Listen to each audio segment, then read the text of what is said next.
We're kicking this month off with fireworks, literally. Universal is hosting a 4th of July celebration at the Music Plaza stage in Universal Studios. Starting at 5 p.m., there's going to be live music, a DJ, character meet and greets, and of course, pyrotechnics because America. But that's not the only thing going on at the Universal Orlando Resort this month. So what we're going to do in today's video is we're going to tell you everything you need to know if you're visiting the parks in the month of July. Everyone's biggest concern when visiting the parks is crowd levels, and we don't exactly have good news on that front. The parks are going to be busy for the entire month of July, but it's not all bad. The projections only show that the parks are going to be very busy on the 4th of July and not the entire month, so it could be worse. We can also see from the park hours and early park admission schedule that Universal is expecting the first half of the month to be busier than the second half. And speaking of park hours, they're actually a little bit less complicated this month than usual. Universal Studios is going to be open from 9 in the morning until 9 at night every day this month, except for on the 4th when they are having that Independence Day celebration in Universal Studios. That park will be open until 10 that night. And Islands of Adventure, on the other hand, is going to be open from 9 in the morning until 10 at night every day in the month of July. Oh, that is simple. Universal, you did it. Congrats. That's really nice. Volcano Bay's hours are a little bit more confusing, with the park operating from 9 in the morning until 9 at night for the first 4 weekends of July. Okay, that doesn't sound that bad. When I say weekend, I mean Friday through Sunday, and then Monday through Thursday, the parks open at 10 in the morning and they close at 7 at night. So I'm starting to regret throwing my notebook. Well, there's a little bit more. That last weekend in July, which is the 29th through the 31st, the water park opens up at 10 in the morning, but it doesn't close down until 8 that night. Okay, you remember how I said you did at Universal? I take that back because you didn't do it.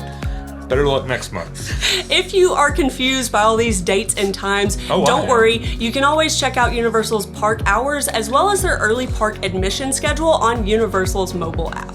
Early park admission will be available at Islands of Adventure for the entire month of July. It'll probably stay this way until we get into September, and that's because of Halloween Horror Nights. So spooky season starts in September, and that is when early park usually switches over to Universal Studios to make up for some of that lost time. If you have access to early park admission, so this is going to be anyone that is staying at one of Universal's on-site hotels, anyone that has a premier or a preferred annual pass, or someone that has booked a vacation package through Universal that does include that benefit, will have access to the parks an hour before they open, so that will be 8 a.m. for all of July. Universal Studios also has early park admission from the 1st through the 10th of the month, which does tell us that there are going to be some pretty heavy crowds during that first week and a half. Volcano Bay also has early park admission, and it is also going to be an hour before that park opens to daytime guests, and it bounces back and forth between 8 and 9 a.m. depending on the day. If you are an annual pass holder, there are some blockout dates that you need to be aware of in the month of July, and most of them have to do with the seasonal passes. The 2-park and the 3-park seasonal pass are blocked out of all 3 of Universal's parks for the entire month of July. Volcano Bay also has some blockout dates with the Power and the Preferred Pass, sort of. You're not blocked out for the entire month, but you can only get into the water park after 4 p.m. So you can go take like a night swim, basically. If you do have one of those passes that is subject to some blockout dates and you're wanting to take a trip to the parks, you can upgrade to a higher pass that doesn't have those blockout dates. You do unfortunately have to do that in person so that they can physically give you your new card, but you do have that option. As far as ride closures go in the parks, the only ride that is still closed is unfortunately the Revenge of the Mummy in Universal Studios. All the other scheduled maintenance or downtime that the parks have been seeing, all those rides have reopened, the latest being the Hogwarts Express, which was down for a couple of weeks in June. So now we are just waiting on the return of Brendan Fraser. At least we hope it's the return of Brendan Fraser. Universal has said that it will reopen late summer. That's kind of ambiguous and we don't really know what that means. we just wouldn't be shocked if it reopened in July. I mean, July is a busy month for Universal, and Revenge of the Mummy is probably one of the most popular attractions in Universal Studios. Absolutely. And the park, I'll be honest, has been missing it. So, like we said, we wouldn't be shocked, but we also wouldn't be shocked if it didn't open. So don't get your hopes up, but we are very hopeful that maybe we'll get to see some coffee later this month. We have gotten a few more Halloween Horror Nights announcements as well, specifically 2 new house announcements. The first one is Halloween with Michael Myers. We don't know a ton of detail about this house, but they have said that it is based off of the 1978 original Halloween film.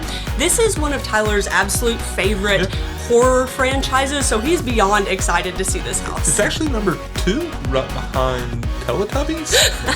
Tinky Winky is just nightmare fuel.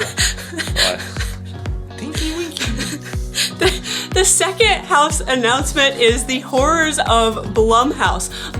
Blumhouse is a production company that makes horror movies like The Paranormal Activity and Insidious. Blumhouse has actually come to the Halloween Horror Nights event in the past, but this specific house is a mashup of Freaky and The Black Phone. We haven't actually seen either one of those movies, but we definitely will before we head to the event. And while we're sitting here talking about it, we will also we'll watch a movie for almost every house, even if they don't have a movie. We'll just sort of make that up, and we'll put that list together. We may even make a video out of it. So if that's something you're interested in, you might want to go ahead and subscribe, hit that bell. You can go ahead and like this video too. It probably won't do anything for the movie video, but I mean, it probably will help our channel. Yeah, it'll help our channel. We do have some other little updates throughout the parks. One of our favorite stores in Universal Studios has closed permanently, and that's the Prop Shop. The Prop Shop sold things like merchandise and signs and things like that Universal used throughout the parks. For example, this HHN Coke Freestyle Cup that we have back here, we bought at the Prop Shop. I'm like Vanna White. Bing! Buy a vowel. Bing! They also had some of the leftover Shrek 4D glasses for sale in there. We always love going into that store and just seeing all the things that they have for sale. Yeah, we'd walk in there. It's almost like a tradition for our trips. We'd walk in there and be like, oh man, that's so cool. We've got to have that. It's $5,400. Not this time, maybe next time.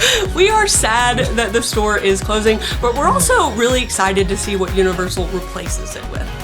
Lowe's Royal Pacific Resort announced the return of their luau parties this month. This luau is basically dinner and a show that happens every Saturday night at the resort, and it starts at 6 p.m. The first one will be on July 2nd, and it includes all-you-can-eat food as well as unlimited Mai Tais, beer, and wine for adults. Tickets start at $89 for adults and $39 for children. And if you want, you can also upgrade to a VIP ticket, which gets you like preferred seating. And it also comes with a souvenir tiki mug in case you're interested in that.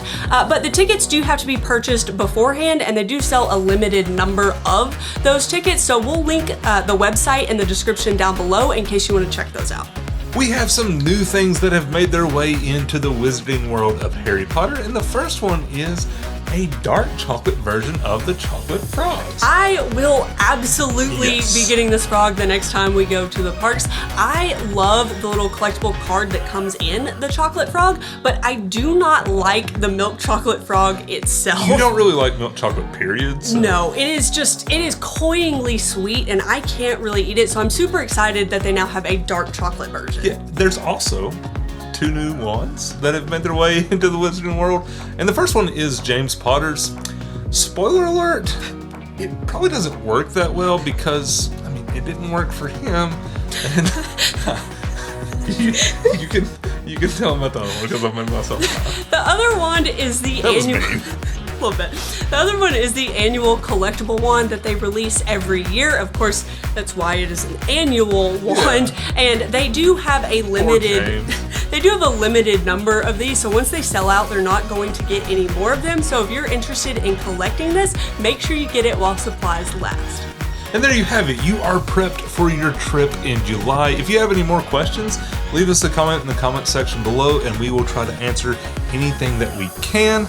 And remember, beware of James Potter's wand. If you enjoyed this video, give us a thumbs up. You can hit that subscribe button and turn on that bell notification so you get an alert every time we post a new video. Thanks for watching. Is it dented because he dropped it?